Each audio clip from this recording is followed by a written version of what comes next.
कि 10% प्रति वर्ष की दर से ह्रास हो रहा है। 1/10 10% का मतलब कितना होता है 1/10। देखिए हमेशा ही लाभ की बात करेगा तो हम क्या करेंगे, नीचे वाली संख्या में ऊपर वाली संख्या को ऐड कर देंगे। अब यदि हानि की बात कर रहा है या फिर आपकी बट्टा की बात करें, हानि की बात करें या फिर मूल्य ह्रास की बात करें, इस प्रकार से जब कभी भी बात करता है तो हमेशा ही आपको क्या करना है कि नीचे वाली संख्या में से ऊपर वाली संख्या को माइनस कर देना है। तो माइनस करेंगे तो कितना आएगा आपका आ जाएगा 9। ठीक, अब ध्यान से समझिए यहाँ पर क्या क्या पूछा जा सकता है इस प्रश्न में, और वो सारी चीज़ें आपको निकालना एक ही बार में आना चाहिए। एक तो पूछा जा सकता है आपसे वर्तमान, क्या वर्तमान, एक तो आपसे वर्तमान पूछा जा सकता है और एक पूछा जा सकता है बाद का मूल्य, जो कि हमसे यहाँ पर पूछा गया है। यहाँ पर बोला गया है कि 4 वर्ष बाद मूल्य क्या होगा।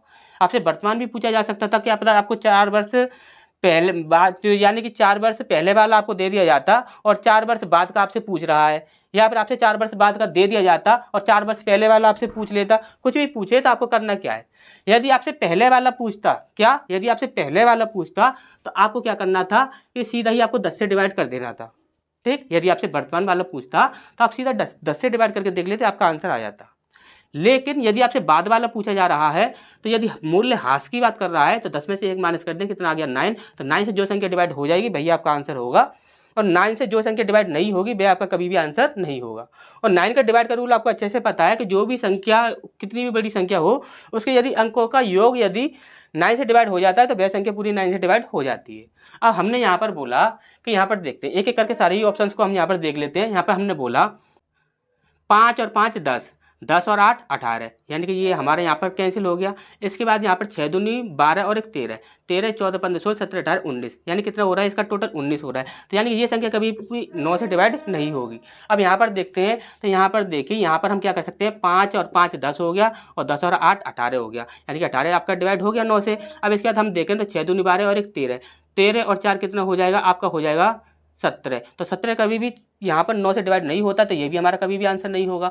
हमने बोला यहाँ पर कितना है आपका, देखिए 5 और 5 10, यहाँ पर 5 और 5 10 हो जाएगा और 1 8 18। ठीक, 18 हो गया। अब इसके बाद यहाँ पर देखेंगे 6 दूनी 12 और 1 13, 13 तो ये हो गया। 13 के बाद यदि हम 3 में 5 जोड़ते हैं तो कितना हो जाता है 8, यानी कि 18 बन रहा है। यानी कि ये संख्या पूरी पूरी आपकी 9 से डिवाइड हो रही है, तो यही हमारा आंसर होगा। लास्ट ऑप्शन को भी चेक कर लेते हैं। यहाँ पर देखिए 5 और 5 10 और 10 में 8 जोड़ेंगे तो कितना हो जाएगा 18।